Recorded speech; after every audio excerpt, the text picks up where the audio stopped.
In the late evening, Amber decides to take a walk. She finds a tree to sit under. Things are changing so fast, Amber said, looking at a leaf. I'm not sure if you're listening since you already passed on, but I miss you, young master. I never really got to thank you properly. Without you, I would have just lived life with no purpose, and that is worse than death. Amber sees a group of kids walking home. Their innocent attitude makes Amber smile. One of the kids recognizes Amber and waves. It's our hero of home. No, dude, it's town home hero.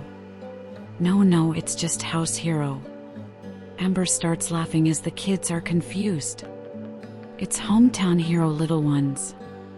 One child looks at the other. I told you. No, you didn't. Yes, I did. Amber smiles. You should probably be heading back home. The children agree and wave Amber goodbye. Amber smiles. That's why I'll forever be your hometown hero. Thank you, young master.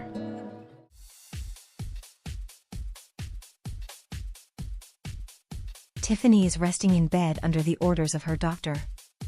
However, Tiffany becomes bored real quickly as she is used to being busy.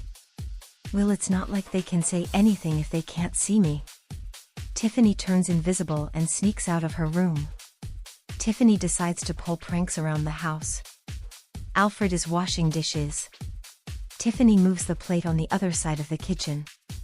Alfred turns back and questions where the plate went.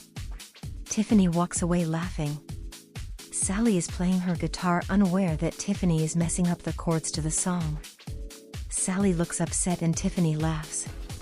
Sally looks around the room and Tiffany takes her leave. She decides to pull a prank on Amber. Amber is reading a book. Tiffany moves the pages. Amber is confused at first until she realizes what's going on. Tiffany laughs until something unexpected happens. Amber kisses Tiffany on the forehead. Tiffany turns red and rushes out of the room. I think that was enough fun.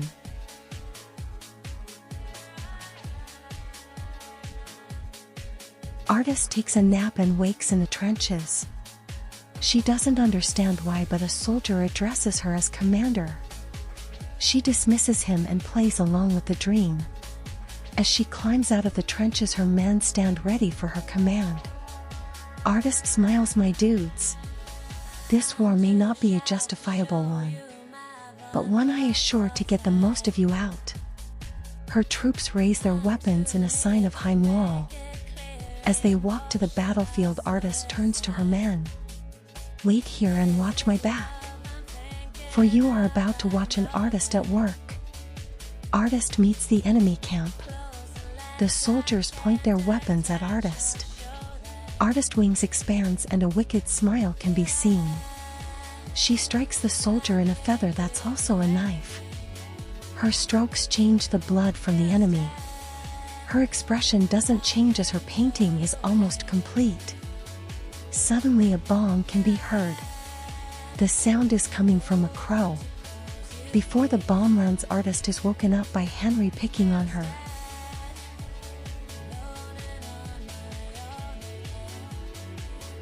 After Artist woke up, she decides to go on her phone.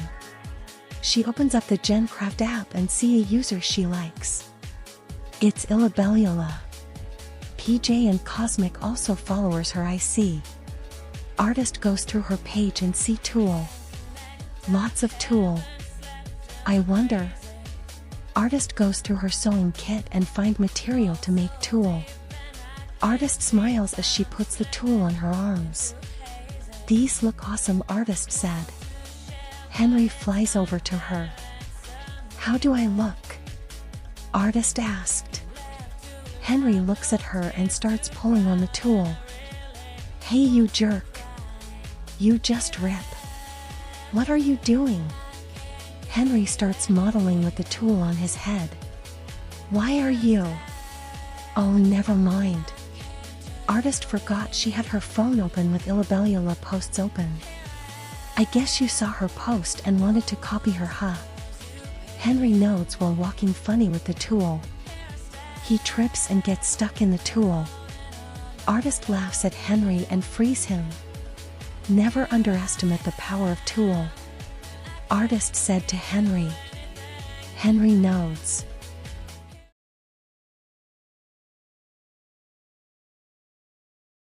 In the prison yard late at night, a young woman with beautiful gray hair is outside finishing her job before heading back to her cell. Her name is Rebecca. However, some prisoners want to start trouble with her. Look what we have here. Isn't it time for you to go back in your cage, you mutt? Rebecca ignores them and continues working. Hey, Wetby, finish that sentence and your fingers are coming off. Rebecca pushes the inmate and grabs her things. Tough chick, huh? We like that. The moon is full and the light hits Rebecca. She starts feeling sick. Hey, playing sick isn't going to bail you out. You hear me? Rebecca holds her stomach. Leave me or you'll die, Rebecca said with her voice changing. You got it all wrong. It's you that going to... What? Fur starts growing from Rebecca, with her hair growing and her nails getting longer. Finally, she stands howling at the moon. The screams of the inmates vanishes, leaving a mess everywhere.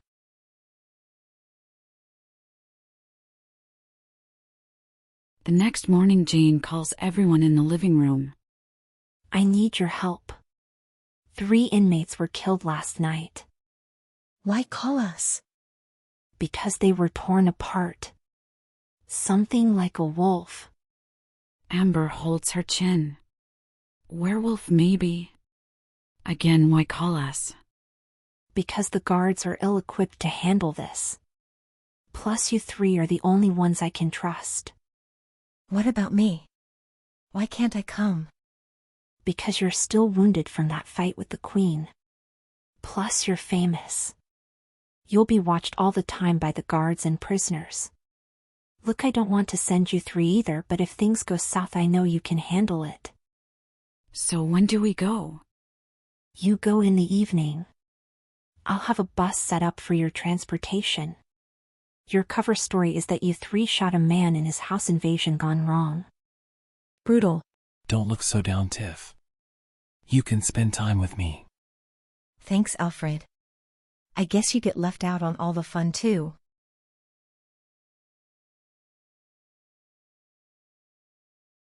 Meanwhile, Rebecca is sitting in the prison yard. She sees the guards investigating the body. You let animals in this prison? Look around you. They're all animals. It's just a beast that ripped them apart. Not my problem anyways. Let them destroy each other. In fact, it's better off if they all end up the same way, those 3. What are you looking at? Rebecca walks away and looks at the crime scene. Why didn't they just leave me alone? She tells herself. Other inmates look at her, wondering why she's so interested at the scene. At least they don't know it was me, Rebecca said to herself. As she walks back, she hears 2 inmates talking. Did you hear we're getting fresh meat today? 3 beautiful ones, I heard. Really? Well, looks like we can be replaced anytime. Rebecca reflects back on that sentence. But can I really be replaced? I haven't met anyone like me. A monster.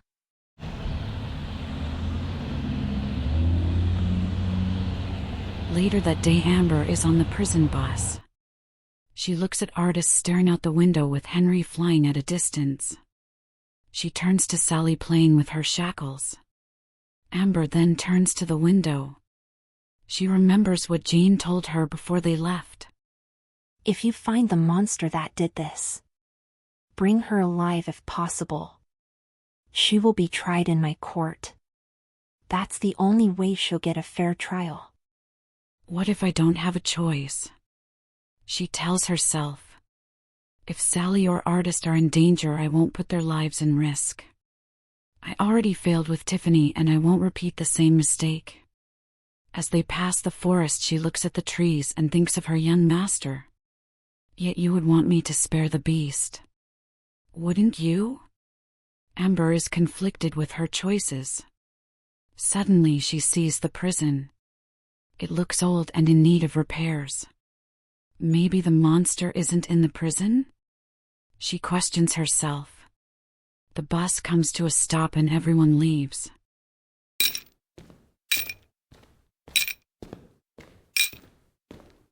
The three find each other after getting off the bus.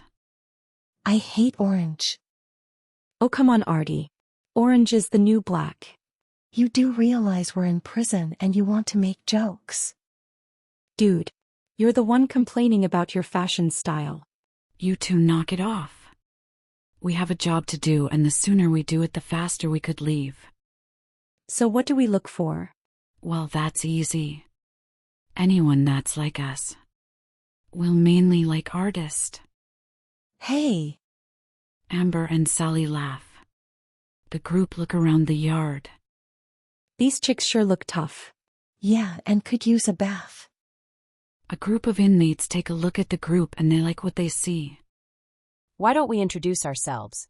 And they are beautiful. Oh. Looks like we have company.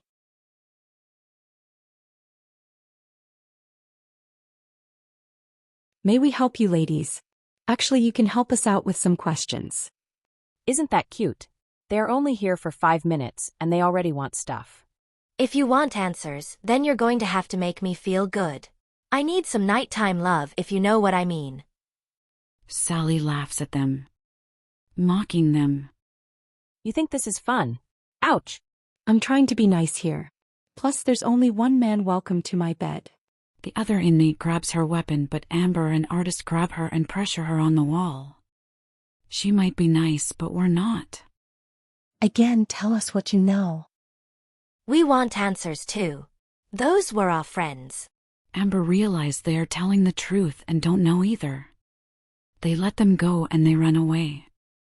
Are we going to have to do this to every inmate we meet? We'll have to get jobs in here to get more info. Damn.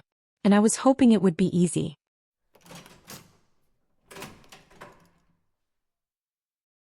Yard time is over and everyone goes back to their cell. Amber shares a cell with Rebecca. Amber greets her with a smile. Hi. Hello. You must be the new batch, right?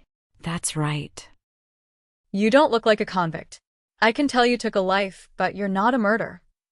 Is that so? What else do you know? I just know you're not like the rest here. You're dangerous, yes. But you're not a monster. Look, I don't know why you're here, but you should leave. I know you're not an inmate. Afraid I can't. Everyone, including you, is in danger. Something is attacking inmates here and I can't leave knowing that it's still here. Listen, we're here because we're terrible people. People that deserve the worst in life. So please, leave us be. Oh, and if you keep asking questions, you're going to look stupid.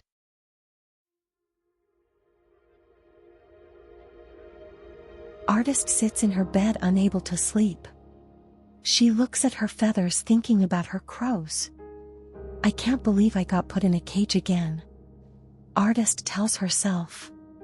Sally also wakes up and see Artist. Something up my dude? No, just couldn't sleep. Yeah, me neither. Can I ask you something? Sure. Can you find beauty in this place? What kind of question is that? But I get what you mean. The way I see everything is art. The birds, nature, even war and destruction art can be found. Pretty dark stuff. Well, you asked Sally. Pretty dark stuff. Honestly, I'm thankful that we got to share a cell together. Me too. Although I do miss Amber. She got put with a stranger. Yeah, but Amber can handle it. She's strong and beautiful. Everything a leader should be. True. Jane puts a lot of faith in her. In all of us, really. Probably best not to let her down.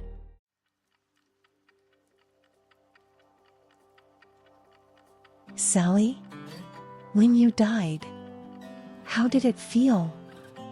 I don't know. It's like riding a train with Grim the conductor. It's scary since you don't really know where you're going, you know. Which religion was right. What the afterlife is really like. But I was kicked off the train, so I don't know the destination. Oh. Sorry, I didn't mean to. It's okay. You're someone I can trust. Someone I love. Do you miss him? Like you have no idea. I couldn't become human again without him. I know what you mean. My whole life I felt like a bird in the cage.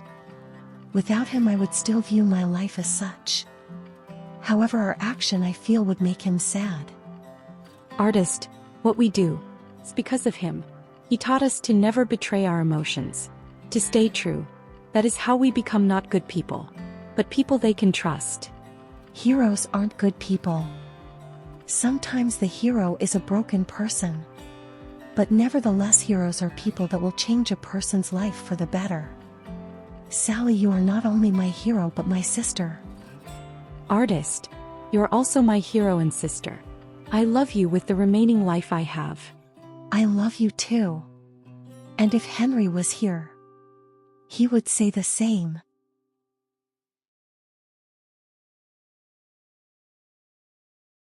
The next day, Artist and Sally get jobs at the library to gather info on the case. Maybe the prison books will give us something on what we're dealing with. Sally looks at Artist confused. Aren't the guards going to be upset that we're not working? Dude, none of the guards are here. Besides, it looks like nobody is here. Dude, you just wanted this job so you can read all day. You're lazier than me. Look, it's important. Dude, that's just scary stories to tell in the dark. I can see the damn cover. Hey, look, it's the creepy lady with the missing eye sockets. Dude, what's wrong with you? You know I hate that picture. And the story sucks too. I love these drawings. Sure, the stories are weak, but the illustration is strong. I hope Amber makes progress, because I have a feeling we're not going to make any at this rate.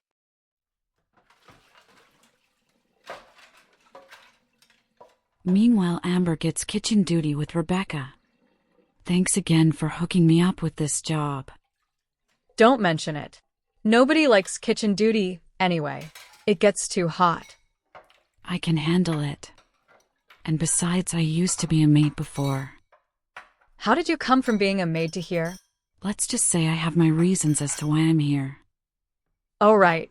Looking for that creature, right? Like I said before, ask too many questions, and people are going to think you're crazy. I'm just trying to look out for you. Either way, I can't rest until I solve the murder. Besides, what if it decided to expand its horizons and go after the town? I wouldn't be able to forgive myself. I think I understand now. But I think your monster might like it here. Maybe. Now I'm starting to talk crazy.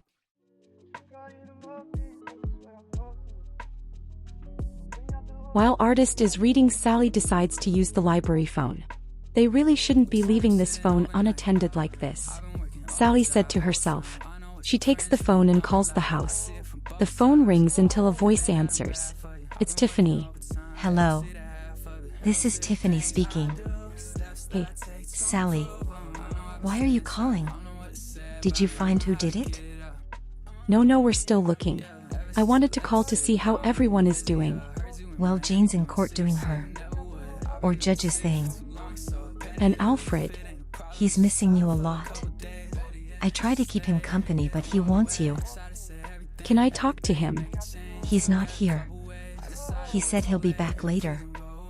That's a shame. How are you, Tiff? I'm bored, dude. But I'm healing at least. Hopefully I'll make a full recovery next week. I'm glad everyone is doing good. Can you tell everyone I said hi and that we're still looking? Will do, Sal. Take care of yourself. Or else you'll be bored like me. Hee. We'll do, Captain Crunch. See you on the other side.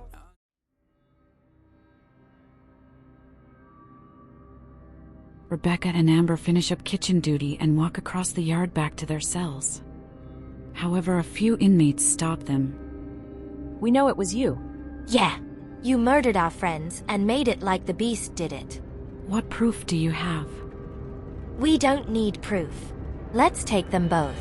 Wait a minute. What the hell is wrong with her? Amber throws one inmate to the other. Rebecca starts feeling sick and kneels. See, she's already transforming.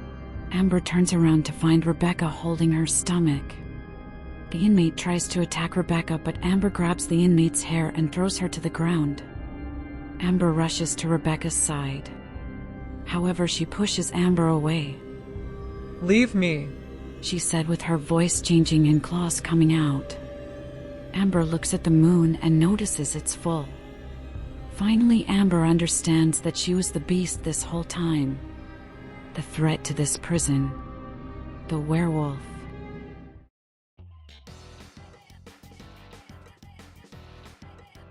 Rebecca's transformation isn't at her full form. Her hair grows longer, claws become sharper, and has grown ears on her head. Her roar stuns Amber. Amber looks in disbelief as she never met a werewolf before. I thought they were all extinct. I have to be careful. Rebecca charges at Amber with incredible speed. Amber barely dodges her attack. Amber struggles to keep up. Rebecca finally gets a hit in. Amber falls to the ground, rolling over to avoid being stomped. Amber gets on her knees. She's too fast. I can't keep up. Rebecca grabs one of the inmates on the floor and throws her at Amber. Amber catches the inmate but gets knocked over. Amber recovers just in time to avoid getting slashed. Amber studies Rebecca's movements and sees a pattern. Amber tests her theory by parrying Rebecca's attack. Amber throws Rebecca, but she isn't down. It would be nice if I had help by now. Amber said, hoping Artist and Sally would come.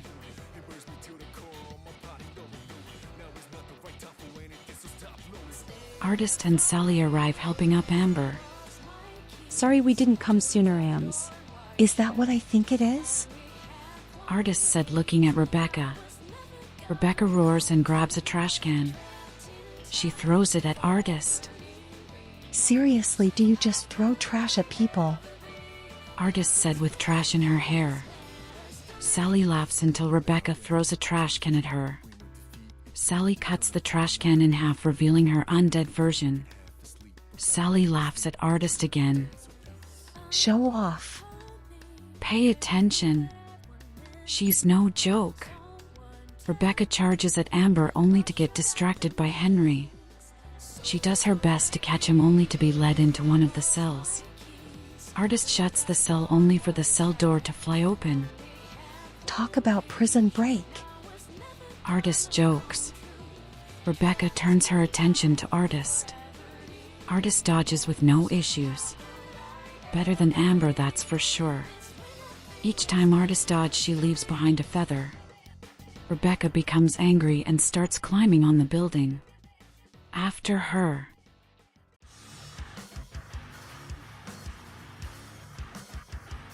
Rebecca runs through the prison, attacking anyone in her way.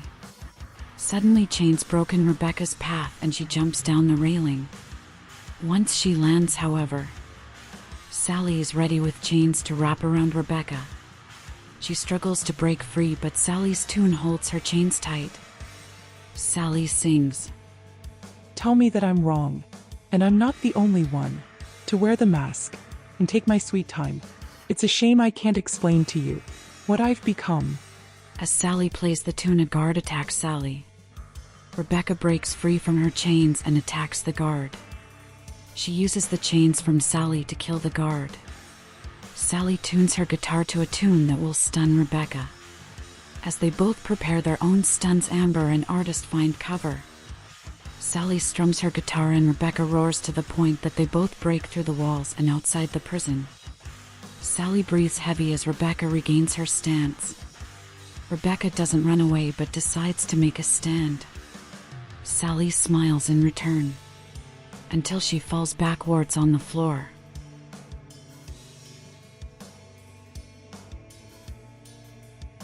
Artist checks on Sally while Amber continues the chase. The chase leads into the woods. Amber notices the trail stops and she looks around. The trees move around her. Rebecca calls to her with her voice changed. Why couldn't you just leave things be? I didn't ask for this. Rebecca, it's not too late. If you come with me, I can help you. Help me. You were debating if you wanted to kill me. I'm the threat to your town, remember? I'm sorry. That was before I got to know you. Please give me a chance. A chance? You're just like the rest of them. Amber knows she can't get to her, so she prepares herself. She can hear where Rebecca is and gets ready. Just as she predicted, Rebecca came from behind and Amber sidesteps. Amber then kicks her into the, followed by Amber finishing the fight with one punch. Rebecca lies on the floor, returning to her normal form.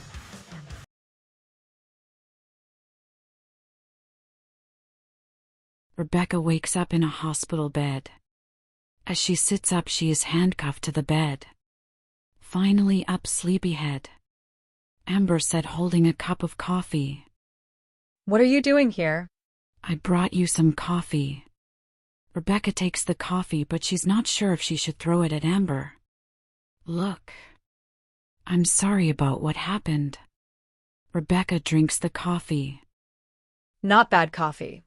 Thanks, I made a lot of coffee back in the day. When I was a maid. Look. I'm friends with the judge.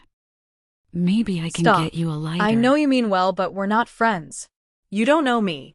What I done? No. But that doesn't mean I should judge you if you're trying to change. We all have our demons. Sometimes those demons get loose and cause havoc. But why help me? I tried to kill you. Because I was like you once. Hated the world and wanted to be alone. What changed? I got a second chance from a small boy. Amber smiles. You probably noticed that I'm not fully human. I'm a vampire. We should be natural enemies, but I don't see you like that. I hated myself for years. Viewed myself as the monster everyone feared. Until this small child came up to me. He was not afraid and asked to be my friend. Before I could give an answer, he takes my hand and wants to play. He didn't see me as the monster, but as a friend. I think about him every day and I promise to do right by him. When we fought, I saw myself in you. I know you hate me, but let me tell you. I love you as my family. Rebecca blushes. I don't want you to be alone in this. In tomorrow's trial, I will be there with you. No matter what happens. I still don't understand. I'm your enemy, and yet you want to be friends. I told you. I'm not your enemy. I know it started off like that, but I regret ever having those thoughts. I wasn't thinking that because I wanted blood. I said it for my sister's safety. I already got one in danger and I almost lost her. However, we must learn to forgive ourselves over time. It won't be easy, but in the end it's worth it. Amber hugs Rebecca as she cries on her shoulder. I'll see you tomorrow. Good night, Rebecca. As Amber leaves, another visitor comes. Rebecca looks puzzled as a wolf is in front of her. Don't worry, I mean you no harm. Who are you? My name is Bigby. I didn't mean to eavesdrop, but I know how you feel too. You do? Yes. You understand that us wolves are considered predators. We hunt in packs and kill our prey. To the world, we are the monster. One day this mindset the world had of us cost me my family. Taken away by another monster called addiction. I lost my wife and cubs that day. I took revenge hoping it will end me. Instead, it got me arrested. Yes. My redemption came from the children. These kids don't see me as the world does. I love them all like they were my own cubs. Look, my point is this. You don't have to be what the world views you as. People judge all the time. Yet what we do that defines us. We can prove that we're not all monsters. Thank you, Bigby. I think I needed to hear that. If there's anything else, let me know. I'm training my son to be a leader. Good night, Rebecca. Good night, Bigby.